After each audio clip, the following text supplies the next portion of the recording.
Welcome back to the Wasteland, Survivor. My name is on every Legion kill list from here to Flagstaff, but I am still here to tell the tale. This is the story of how Caesar's Legion was transformed from within by the one man they tried to kill. By the burned man himself, Joshua Graham. 3 months ago, a figure wrapped in bandages walked through our gates at midnight, and half the Legion fell to their knees without being ordered. I have served Caesar for 20 years as the greatest of his frumentari, orchestrating massacres and burning settlements to ash. But when Joshua Graham began preaching, even I felt my faith waver. He quoted scripture while burning away our Legion marks, baptizing us in fire as he himself was baptized. He knew every Legionnaire's name, their tribes, their histories before Caesar conquered them. The transformation was not violent. It was voluntary. It spread through our ranks like faith, like infection, like the inevitable dawn. And if you genuinely enjoy this kind of dark storytelling, consider subscribing and liking the channel, but only if you like the content. My name is Vulpes Inculta. For 20 years, I have served Caesar as the greatest of his frumentarii. I have orchestrated massacres, poisoned wells, burned settlements to ash. I have walked through NCR camps wearing their uniforms, learning their secrets, becoming their nightmare. I thought I understood fear. I thought I understood power. Then, 3 months ago, the burned man walked through our gates at Fortification Hill, and I learned I understood nothing. It was midnight when he arrived. I was returning from a reconnaissance mission to Camp Golf when I saw him at the main gate. The sentries had their spears raised, but they were frozen, not from discipline, from terror. He wore bandages wrapped around every inch of skin, yellowed with age and stained with something dark. Over the bandages, he wore what looked like fragments of pre-war tactical gear, scorched black. His eyes were the only thing visible, and they burned with an intensity that made looking at him feel like staring into the sun. The guards demanded his name. He spoke one word, Malpais, the forbidden name, the name Caesar had ordered stricken from every tongue in the Legion. Joshua Graham, the first legate, the man Caesar had covered in pitch and set ablaze before throwing into the Grand Canyon, the man who should be dead. I watched from the shadows as Graham moved past the paralyzed guards. His footsteps made no sound. The bandages seemed to glow in the moonlight, white as bone, and where he walked, legionaries stopped what they were doing. Some fell to their knees, others backed away. A few of the younger ones, those who had only heard the stories, reached out as if to touch him, then pulled their hands back as if from flame. He walked directly to Caesar's tent. Lucius, Caesar's Praetorian commander, stepped into his path. Lucius is the most loyal man in the Legion, a warrior who would die for Caesar without hesitation. He raised his machete and told Graham that the burned man had no place here, that he should leave before blood was spilled. Graham looked at him, just looked, and Lucius lowered his blade. I saw his hand shaking. Graham spoke then, and his voice carried across the camp like wind through a canyon. He said he needed to see Edward, not Caesar, Edward. The name our leader had abandoned 30 years ago when he crowned himself. The intimacy of it, the familiarity, it cut through the myth of Caesar's divinity like a blade through silk. Caesar emerged from his tent. Even from where I stood, I could see he was different than he had been that morning. The tumor in his brain had been getting worse. He had been having more frequent headaches, blackouts that left him disoriented. But in that moment, facing the man he had tried to murder, Caesar stood straight, alert, almost afraid. The two men stared at each other across the firelight. Graham spoke first. He said he had come to offer Caesar a choice, repentance or damnation. Caesar laughed, but it sounded hollow. He ordered Graham's execution. 20 legionaries moved forward, and this is where I witnessed something I still cannot explain. Graham did not fight, did not move. The legionaries thrust their spears toward him, and the weapons turned soft in their hands. The iron melted like wax, dripping onto the sand, hissing as it cooled. The legionaries backed away, dropping their ruined weapons. One of them, a young decanus named Cursor, screamed. He said the bandages had burned him just from being close. I saw the blisters forming on his arms. Caesar ordered the execution stopped. He invited Graham into his tent. They spoke for 3 hours. I stationed myself outside, listening, but their voices were too low to make out words.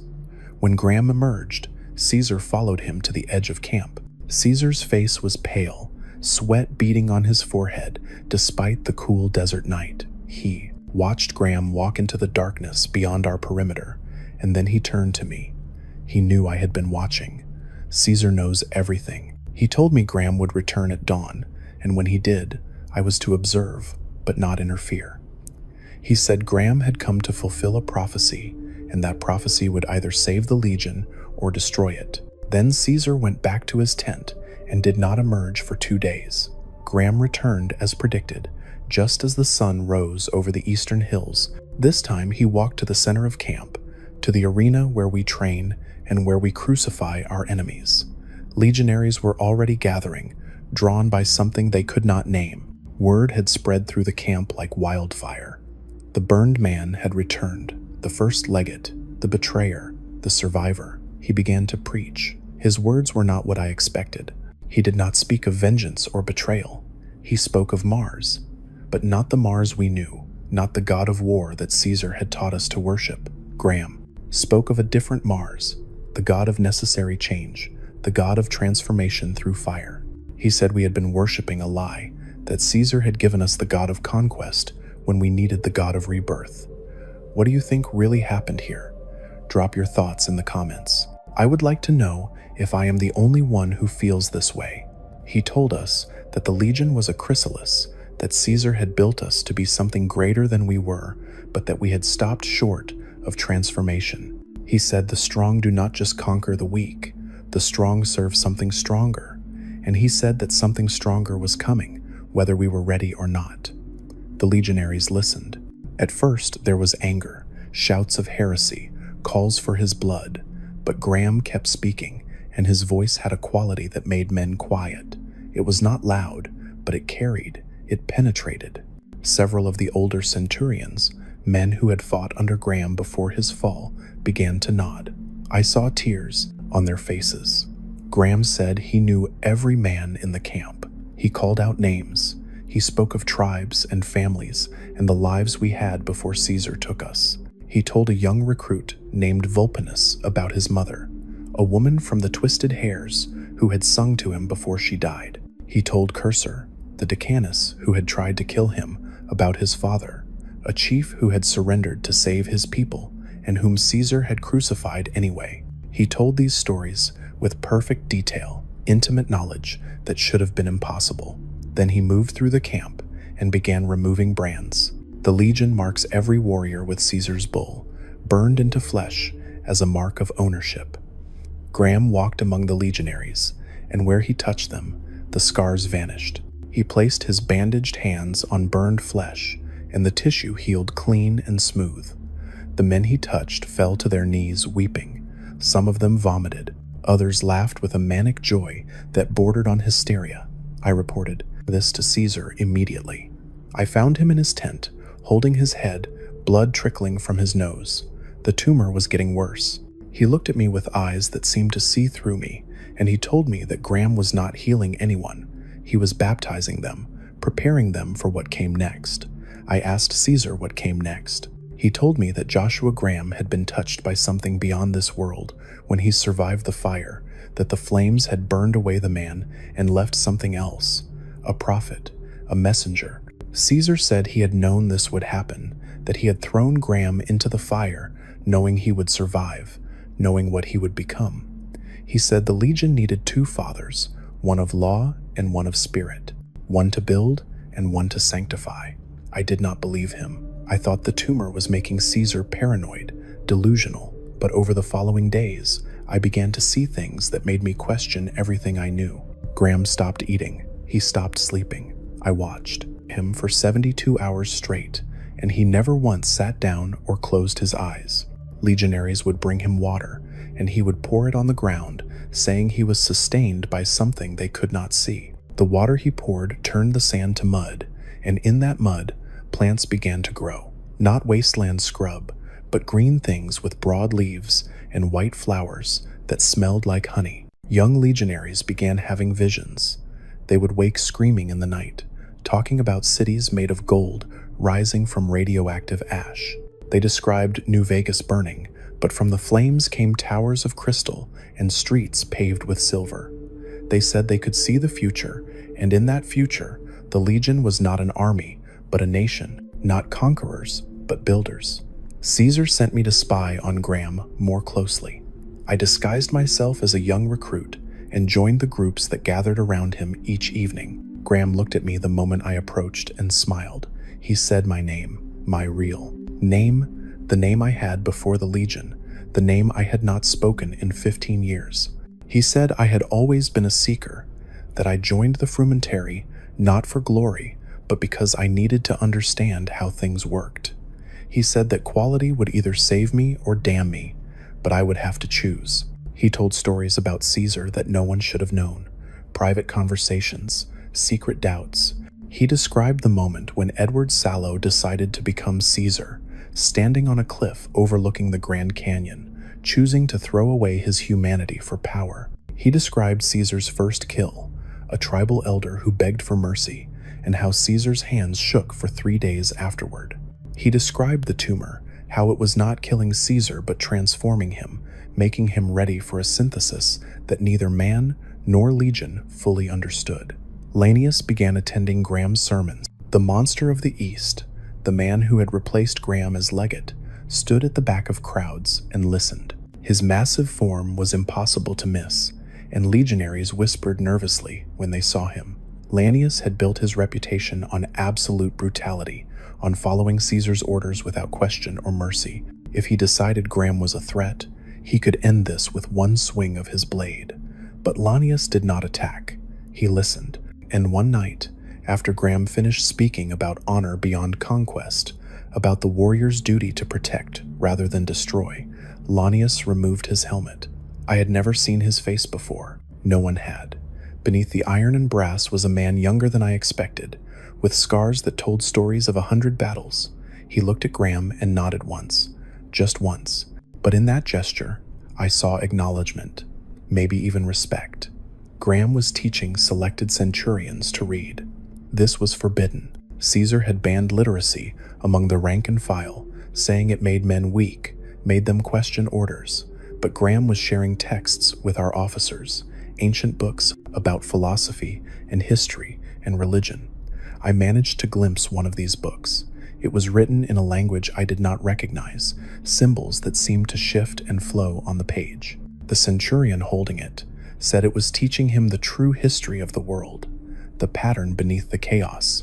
The slaves reacted to Graham differently than anyone else. When he walked through their work areas, they did not cringe or bow. They watched him with something like pity. One of them, an older woman who had been captured from a farming settlement near the 188, told me that Graham was the most dangerous kind of prophet, the kind who meant every word he said. She said he would free them all, but not in the way they hoped. His freedom would burn hotter than any chain. Graham showed us his scars one night. He removed his bandages in front of 50 legionaries, and what we saw beneath made several men faint. His body was covered in burns, but the scar tissue had formed patterns, words, entire sentences written in flesh, in languages some recognized and others did not. One centurion who had studied with the followers of the apocalypse said the scars were prophecies, predictions of events that had not yet happened but would soon. He was building something beneath the camp. I followed him one night and watched as he dug with his bare hands, moving tons of sand and rock as if they weighed nothing. He created a chamber 30 feet below the surface and lined its walls with pieces of pre-war technology he had scavenged from the wasteland, circuit boards and wire and glass screens that flickered with green light. He said it was an altar, but it looked like a machine. When I asked what it was for, he told me I would understand when the time came. Then he looked at me with those burning eyes and said the time was coming soon. More legionaries began wearing bandages. At first just a few, wrapping their arms or faces in cloth stained with ash. Then dozens. Then hundreds. It was not from wounds, but from solidarity. They wanted to be like the burned prophet. They wanted to share his pain and his power. Caesar saw this and said nothing. I expected him to order it stopped, to punish those who imitated Graham, but he only watched with those tired eyes and smiled a smile that held no joy. Caesar's tumor continued to worsen. His blackouts became more frequent. Sometimes he would speak in languages none of us knew, or he would give orders for campaigns against enemies that did not exist. Lucius came to me privately and asked if I thought Caesar was dying. I told him I did not know. What I did not say was that I thought Caesar was not dying, but changing, becoming something none of us would recognize. Graham said the final battle was not with the NCR. He said the real war was internal, a conflict between what we were and what we could become. He said we had already lost the battle for Hoover Dam before it even began. That victory, measured in land and slaves, meant nothing.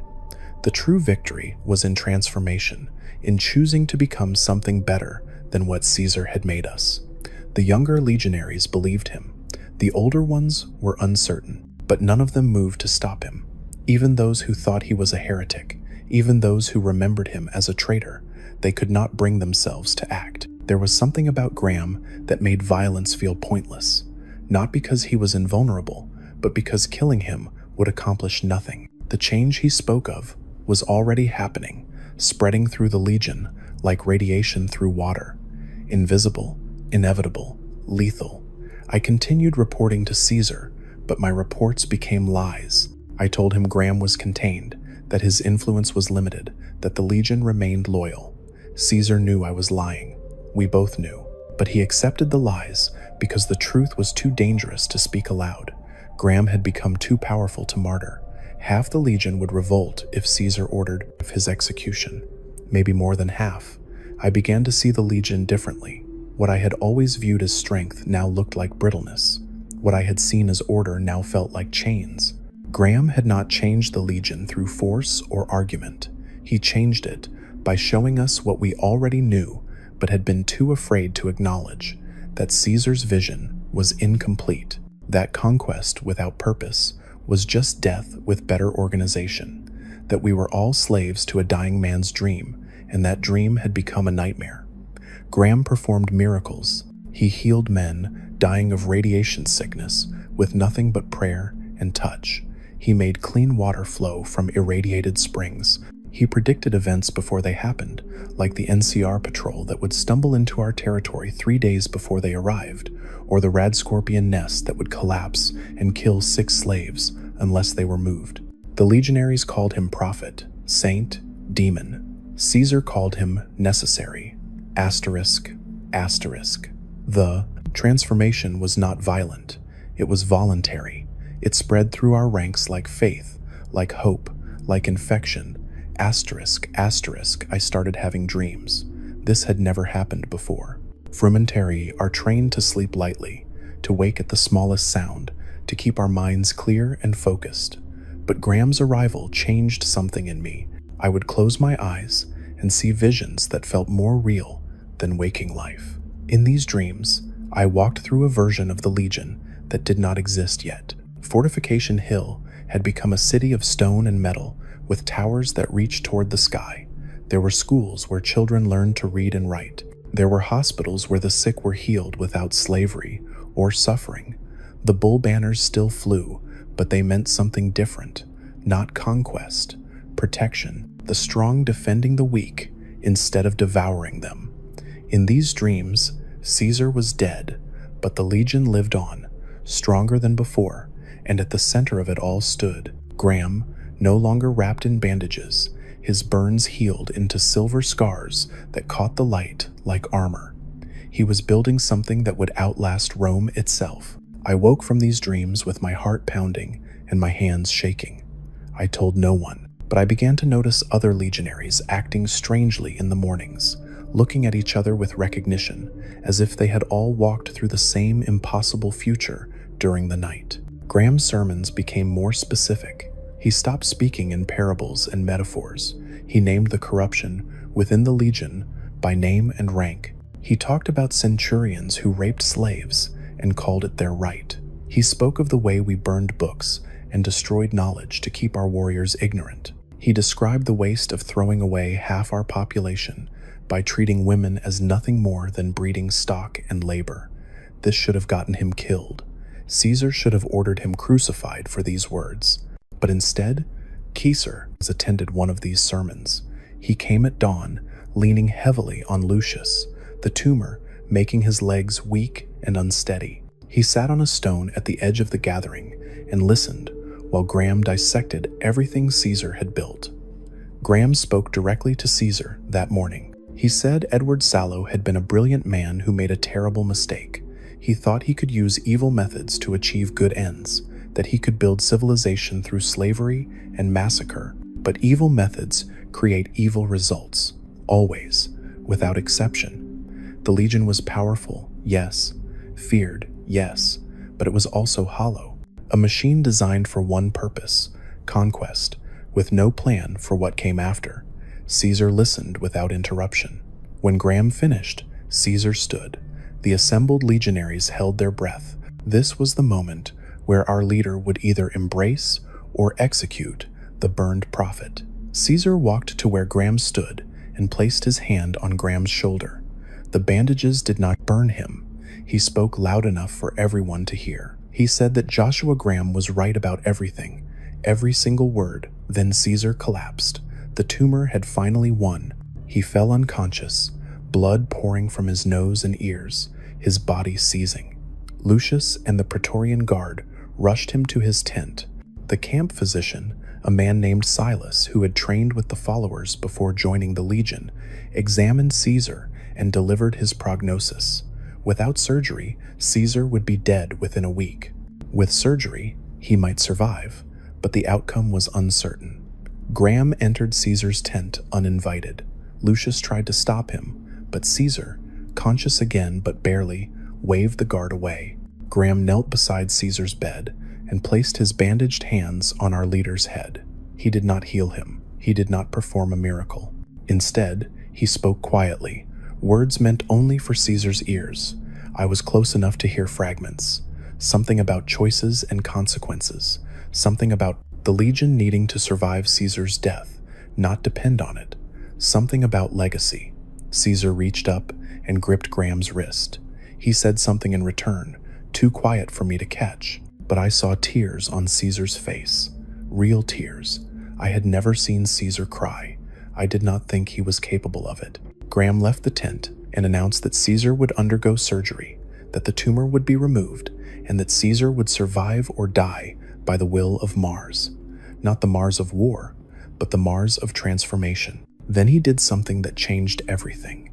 He said that if Caesar died, the Legion would not fall apart. It would evolve. It would become what it was always meant to be. Lucius demanded to know what Graham meant. Graham smiled, and it was a terrible smile, full of love and sorrow and absolute certainty. He said the Legion was already evolving, that it had been since the moment he walked through the gates. He said the synthesis was happening whether Caesar lived or died, whether the NCR won or lost, whether any of us wanted it or not. The fire had been lit. It would burn until nothing remained but truth. Over the next 3 days, while Caesar lay in a coma waiting for surgery, Graham's influence spread beyond Fortification Hill. Legionaries at Cottonwood Cove reported seeing a figure wrapped in bandages walking through their camp at night, speaking to men who were on guard duty, telling them about a better way. Centurions at Nelson sent word that their slaves were refusing to work, saying that the burned man had promised them freedom soon. Reports came from as far as Flagstaff that young recruits were questioning orders, asking why the Legion did what it did, demanding answers their commanders could not provide. I was sent to investigate these incidents. What I found terrified me. Graham had never left Fortification Hill. I confirmed this with multiple witnesses. He had been in camp every night, visible to dozens of legionaries. Yet the reports were real. Men at Cottonwood Cove described him perfectly, down to the specific pattern of his bandages. Slaves at Nelson quoted words he had spoken that morning at Fortification Hill, words they should not have been able to know. When I reported this impossibility to Lucius, he did not seem surprised. He said Graham existed in multiple places at once, that the fire inside him had burned away the normal rules of flesh and space. He said this was a test from Mars, and we were failing it. The surgery happened on the 4th day. A courier had arrived with an auto-dock component from Vault 34, a diagnostic scanning module that would allow the procedure to succeed. Caesar was moved to the machine, still unconscious, still bleeding from wounds that would not close. The entire camp gathered outside his tent, waiting. Graham did not watch the surgery. Instead, he walked to the chamber he had built beneath the camp, the strange altar made of pre-war technology. I followed him, drawn by something I could not name. Inside the chamber, the machines were humming, screens glowing with data that scrolled too fast to read. Graham stood in the center of it all and began to pray. His prayer was not in Latin or English. It was in that other language, the one written on his scars. As he spoke, the machines responded. The screens showed images. I saw Hoover Dam, but not as it was. I saw it transformed into something else, a symbol rather than a place. I saw the NCR and the Legion locked in combat, but their soldiers had no faces. I saw Mr. House in his tower, and he was laughing, and the laughter turned to screaming. I saw New Vegas burning and rebuilding, and burning again in an endless cycle. Then I saw myself, standing at a crossroads in the desert, alone, holding something in my hands that glowed like fire. Graham's voice echoed in the chamber, telling me I would have to choose soon, betrayal or faith, loyalty to Caesar or loyalty to truth, the old way or the new. He said there was no middle ground, no compromise, no safe path, only the choice. And whatever came after, Caesar survived the surgery. The tumor was removed, and against all probability, he woke up clear-headed and strong, stronger than he had been in months. The Legion celebrated. Lucius declared it a miracle of Mars. The legionaries sacrificed 6 slaves in gratitude. Their blood poured onto the sand as an offering. Graham said nothing about the surgery's success. He simply continued his work, teaching, preaching, transforming. More centurions came to him to learn to read. More legionaries removed their brands and replaced them with bandages. More slaves whispered about the prophet who would free them through fire. If you have ever wondered what choice you would make in a situation like this, tell me in the comments. I will be reading them. I began to notice patterns in Graham's teachings. He was preparing the Legion for something specific. He spoke often about the Second Battle of Hoover Dam, but not as a military engagement. He described it as a threshold, a moment when the Legion would have to choose between expansion and consolidation, between becoming an empire or remaining a horde. He said the choice had already been made, but most legionaries did not realize it yet. Lanius started speaking more openly with Graham. I watched them together one evening, the monster of the East and the burned prophet, discussing strategy and philosophy. Lanius asked Graham if he believed in victory. Graham said he believed in purpose. Victory was temporary. Purpose was eternal. Lanius nodded and said that he had won 19 campaigns for Caesar, had conquered tribes and territories, and made himself into a legend of brutality, and none of it had given him purpose. Only fear, only blood. Graham told Lanius that blood could be washed away, that legends could be rewritten, that even the monster of the East could choose to become something else. Lanius removed his helmet again and looked at Graham with eyes that held decades of violence and regret. He asked if redemption was possible for someone like him. Graham said redemption was possible for anyone, but the price was higher than most were willing to pay. You had to let the fire burn away everything you were to make room for what you could become. Lanius put his helmet back on and walked away. But the next morning, he gathered his personal guard and told them something that spread through the Legion like lightning. He said that when the battle for Hoover Dam came, they would fight not for conquest, but for survival. Not to destroy the NCR, but to prove the Legion deserved to exist. He said the old way of war was ending, and something new was beginning, and they would all have to adapt or die. Caesar called me to his tent 1 week after the surgery. He looked healthier than I had seen him in years. The tumor was gone, the headaches vanished, his mind sharp and clear, but there was something different in his eyes. A quality I had never seen before. Doubt maybe, or wisdom. He asked me what I thought of Joshua Graham. I told him the truth. I said Graham was the most dangerous man in the Mojave, that he was dismantling everything Caesar had built without firing a single shot. I said half the legion now followed Graham more than they followed Caesar, and the other half was uncertain. I said if Caesar wanted to stop this, he needed to act immediately. Execute Graham publicly and brutally. Make an example that would terrify anyone else who thought about questioning the legion's purpose. Caesar listened to my analysis and smiled. He said I was absolutely correct. Graham was dismantling his legion, and Caesar was allowing it, encouraging it even, because the legion as it existed could not survive.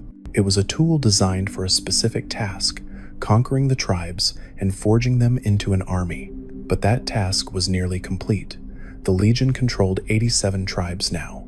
Almost all of the major settlements east of the Colorado had been absorbed or destroyed. The tool had done its work. Now it needed to transform into something else, or it would collapse under its own contradictions. He said he had always known this day would come. From the moment he threw Joshua Graham into the Grand Canyon, he knew the burned man would return. He had planned it, orchestrated it. The legion needed a devil and a saint, a warrior and a prophet, a Caesar and a Christ, one to build and one to sanctify, one to conquer and one to teach what came after. I asked Caesar if he was saying he intended to let Graham take over the legion. He laughed and said it was not about taking over. It was about synthesis, two opposing forces creating something new. Thesis, antithesis, synthesis.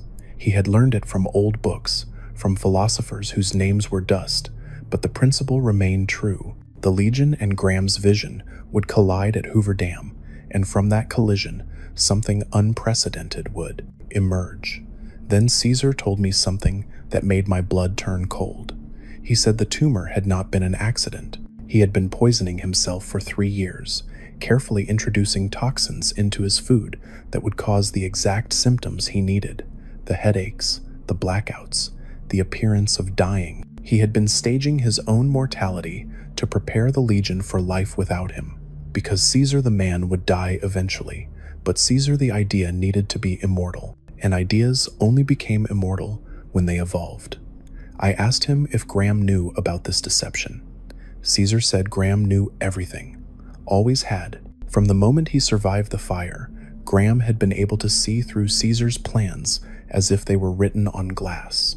The two of them had been working together for 30 years, even when it looked like they were enemies. Especially when it looked like they were enemies. The conflict was necessary. The separation was required. You could not have resurrection without death. You could not have a prophet without a wilderness. You could not have transformation without fire.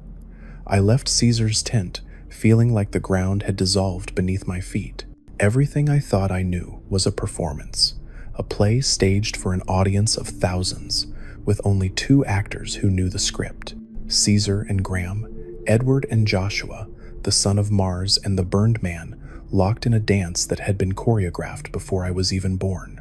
I went to Graham and told him what Caesar had said. He was not surprised. He said Caesar was telling the truth, mostly. The tumor had been real, not manufactured, but Caesar had recognized it as an opportunity rather than a curse. He had used his illness to accelerate a transformation that would have taken decades otherwise. He had turned his weakness into the legion's strength. But Graham also said Caesar was lying about one thing. He said the synthesis was not controlled. It was not planned. Caesar thought he could orchestrate the legion's evolution like he orchestrated a military campaign with precision and discipline. But transformation was not a military operation. It was a wildfire. Once lit, it consumed everything in its path, including those who started it. Caesar had lit the fire by throwing Graham into the canyon. Now neither of them could stop what was coming. Graham looked at me with those burning eyes and said I would see the truth soon at Hoover Dam, where everything Caesar had built would be tested against everything Graham was teaching. where the Legion would either evolve into something new or collapse into something worse, where I would have to make my choice, standing at that crossroads he had shown me in his machines, holding the fire in my hands and deciding whether to nurture it or extinguish it. The preparations for battle intensified. Lanius gathered the Legion's forces, coordinating strategies with his centurions. Supply lines were established. Scouts were sent to map the NCR positions. Weapons were sharpened. Legionaries trained in the arena, preparing for the fight that would determine the Mojave's future. But underneath the military preparations, something else was happening. Graham's teachings were spreading faster now, carried by legionaries who had become believers, who had seen the visions and heard the prophecies and decided the old way was not enough. They recruited others. They shared the forbidden texts. They spoke about a legion that protected instead of enslaving, that built instead of destroying, that offered purpose beyond conquest. Caesar watched this happen and did nothing to stop it. He attended Graham's sermons more frequently, sitting in silence while the burned prophet described a future that looked nothing like the empire Caesar had envisioned. Sometimes Caesar would nod, sometimes he would argue, but he never ordered it stopped. He was feeding the fire even as it consumed his creation. I realized that Caesar and Graham were both gamblers, playing a game with stakes too high to comprehend.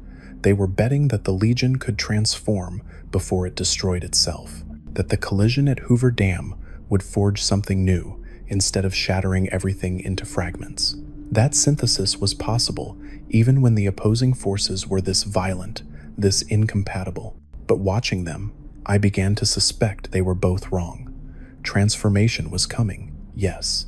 Change was inevitable, but it would not be controlled by Caesar's planning or Graham's prophecy. It would be chaotic, unpredictable, bloody. The fire they had lit would burn hotter than either of them expected, and when the ashes settled, the Legion that emerged might not resemble anything either man had hoped for. The final days before Hoover Dam arrived like an approaching storm. The night before the Second Battle of Hoover Dam, Graham performed his final miracle at Fortification Hill. He gathered every legionary in camp, over 2,000 warriors, and told us to bring our weapons. Machetes, spears, firearms scavenged from fallen enemies. We laid them at his feet in a pile that rose taller than a man. Graham walked into the pile and sat down. The weapons should have cut him, should have pierced the bandages and drawn blood. Instead, they began to glow. A soft light, golden like sunrise, spread from Graham's body through the metal and wood. The glow intensified until we had to shield our eyes. When the light faded, the weapons had changed. Every blade was perfectly sharp. Every gun was cleaned and maintained as if fresh from a pre-war factory. But more than that, they felt different, lighter, balanced. When legionaries picked up their weapons, they reported feeling something moving through the metal into their hands. Purpose, some said, clarity. Others described it as fire that did not burn, a warmth that spread from their palms through their entire body. Graham stood and spoke his final sermon before battle. He said the weapons were blessed, but not in the way we understood blessing. They were not made more deadly. They were made honest. Every blow struck with these weapons would carry intention, would force the wielder to acknowledge what they were doing and why. There would be no mindless violence, no killing without purpose. The weapons would demand truth from those who used them. This terrified some legionaries. They were trained to kill without question, to follow orders without thought. Graham was asking them to become conscious warriors, to choose every action rather than simply obeying. Several dozen legionaries left their weapons in the pile and walked away. Graham let them go. He said the choice was always theirs to make. Lanius approached the pile and retrieved his massive blade, the weapon that had earned him the title Monster of the East. He held it up to the fading light and examined it carefully. Then he turned to his gathered forces and made an announcement that rippled through the Legion like an earthquake. He said that when they crossed the river tomorrow, they would fight as men, not as monsters. They would show the NCR what the Legion could be when it fought for something beyond conquest. He said many of them would die, But their deaths would mean something more than expanding Caesar's territory. They would die, proving that change was possible, even for warriors forged in blood. Caesar emerged from his tent. He had been resting, conserving his strength for the battle to come. He looked at the transformed weapons, at the legionaries standing in uncertain groups, at Graham surrounded by that persistent glow that seemed to come from within rather than without. Caesar smiled, and for the first time since I had known him, it looked like a genuine smile rather than a calculated expression. He walked to Graham and embraced him. The entire camp fell silent. Caesar and Graham, Edward and Joshua, the son of Mars and the burned man, holding each other like brothers, reunited after a long separation. Caesar spoke loudly enough for everyone to hear. He said that no matter what happened at Hoover Dam, the Legion had already won. Not the battle, something more important. The right to continue existing. The right to become something better than what it was.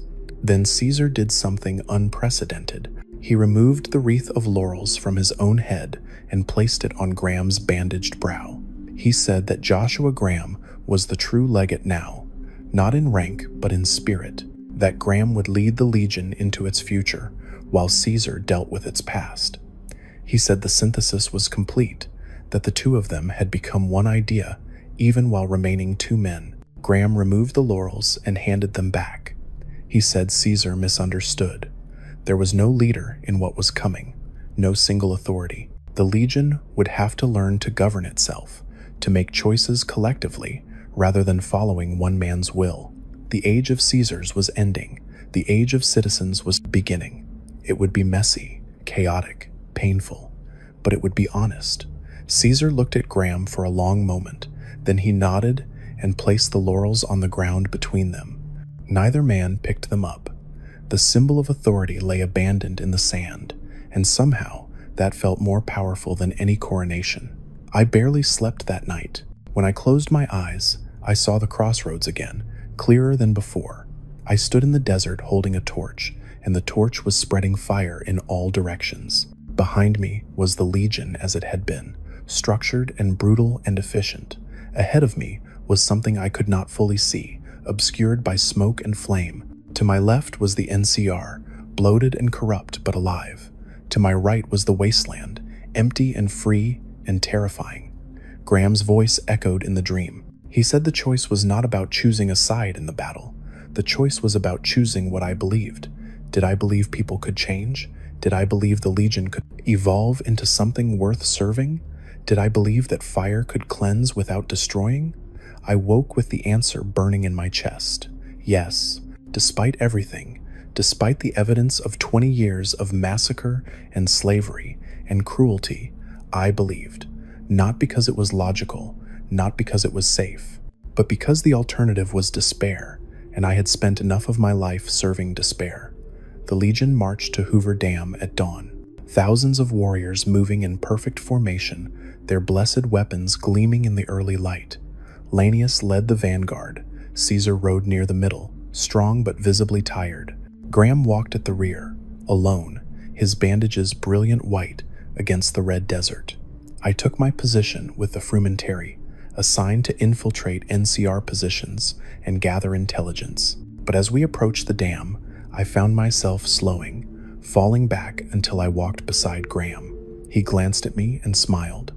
He said he had been waiting for me to make this choice, that he knew I would eventually stop pretending to be neutral. I asked him what would happen at the dam. He said he did not know exactly. The future was not fixed. It depended on choices not yet made, by people not yet ready to make them, but he could see the shape of it, the outline. Blood would be spilled, heroes would fall, the NCR and Legion would clash in a battle that neither side could truly win, and in the chaos, something new would be born. He said the dam itself was a symbol, water and power, flowing through a structure built by the old world. Both sides wanted to control it, thinking control of the dam meant control of the Mojave. But neither side understood that the dam was already broken, not physically, but conceptually. The old world built it to serve everyone. The new world wanted to make it serve the few. Until that changed, the war would never end. We reached the dam as the sun climbed toward noon. The NCR was waiting, positioned exactly as our scouts had reported. General Oliver stood on the dam itself, surrounded by rangers and heavy troopers. Behind them, we could see the lights of New Vegas, indifferent to the violence about to unfold. Lanius raised his blade and gave the order to attack. The Legion surged forward with a roar that shook the ground, but it was different from previous attacks. The legionaries moved with precision and purpose rather than mindless fury. They fought to win, yes, but they fought consciously, aware of every blow they struck. The NCR met them with gunfire and grenades. Rangers picked off legionaries with sniper rifles. Heavy troopers held choke points with automatic weapons. The battle was brutal, chaotic, everything war had always been. But underneath the violence, I could feel something shifting. Graham did not fight. He walked onto the dam through the battle, and neither side could touch him. Bullets passed through the space where he stood without hitting him. Explosions erupted around him without leaving a mark. He moved like smoke, like light, like an idea that could not be killed. He reached the center of the dam and raised his hands. The fighting did not stop, but it slowed. Legionaries and NCR soldiers alike found themselves hesitating, watching the burned man standing in the place where two armies collided. Graham spoke, and his voice carried over the gunfire and screams. He said this battle was a lie. Both sides were fighting for control of something that could not be controlled. The dam, the Mojave, the future itself. They were trying to impose order through violence, when the only true order came from choice. He said every person fighting on this dam had the power to stop, to lay down their weapons, to choose a different path. Some did. I watched legionaries lower their machetes and step back. I saw NCR troopers put down their rifles and simply stand there, trembling. Not many, but enough. Enough to prove that choice was possible, even in the middle of war. But most kept fighting, because stopping was harder than continuing, because momentum carried them forward even when purpose failed, because changing direction required courage that most people did not have. Lanius fought his way to General Oliver. The two commanders faced each other across a pile of bodies and rubble. Lanius could have killed Oliver easily. The general was old, slower, less skilled, but Lanius did not strike. Instead, he asked Oliver a question. He asked if the NCR was worth dying for. Oliver responded with a question of his own. He asked if the Legion was worth killing for. The two men stared at each other, and in that moment, I saw recognition pass between them. They were both servants of systems that devoured them, both trapped in roles they could not escape, both aware that victory would solve nothing. Lanius lowered his blade and walked away. He ordered the Legion to withdraw.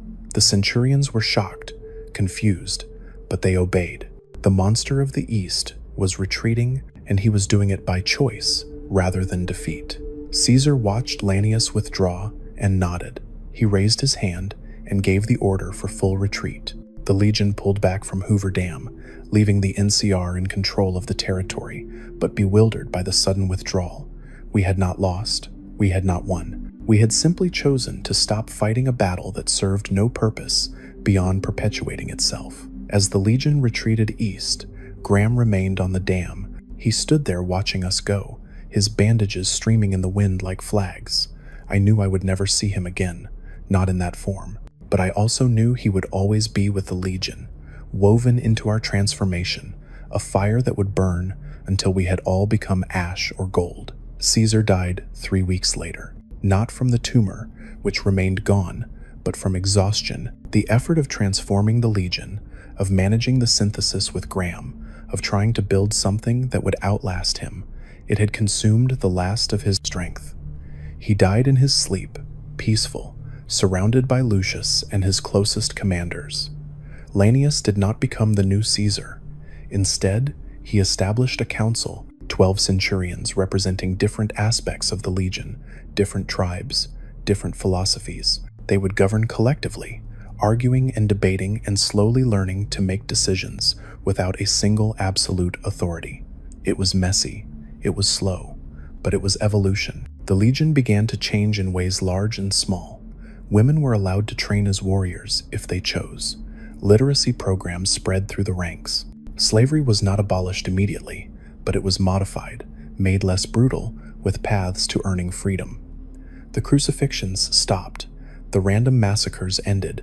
We remained a military society, but one with purpose beyond conquest. I became one of the council members, not because I was the most loyal or the strongest, but because I had walked beside Graham and learned to ask questions. The Legion needed questioners, now more than it needed blind followers. Sometimes I visit the chamber Graham built beneath Fortification Hill. The machines still hum, screens still glow with data I cannot fully understand. I sit in the center where he once prayed, and I try to make sense of what happened. How one man, wrapped in bandages and pain, transformed an army through nothing but words and presence and the willingness to burn. I do not have all the answers. I am not sure Graham did either, but I understand now what he was trying to teach us, that change is not optional, that stagnation is death, that the only way to survive is to evolve, even when evolution is agonizing. That fire destroys, yes, but it also purifies, and sometimes purification is the only path to redemption. The Legion still exists. It is smaller now, less feared, more uncertain. We are no longer an unstoppable force of conquest. We are an experiment in conscious transformation. Some days I think we will succeed, that we will become the civilization Caesar dreamed of and Graham sanctified. Other days I think we are just delaying the inevitable, that the Legion is too damaged to ever be healed. But we are trying. That has to count for something. I have told you this story because someone needs to know what really happened. The official histories will say the Legion retreated from Hoover Dam due to strategic consideration. They will say Caesar died of illness, and his successor chose to consolidate rather than expand. They will not mention Graham. They will not speak of the burned prophet who walked through our camp and set our souls on fire. But I remember, and this testimony is my attempt to honor that memory, to acknowledge that transformation happened, that change is real, that even the most brutal army in the wasteland can choose to become something better. Joshua Graham returned to the Legion as the burned prophet, and he saved us by teaching us how to burn. If this story has kept you listening this far, and you want more of these dark confessions from the wasteland, hit that subscribe button. It tells me someone out there is still paying attention to warnings like these.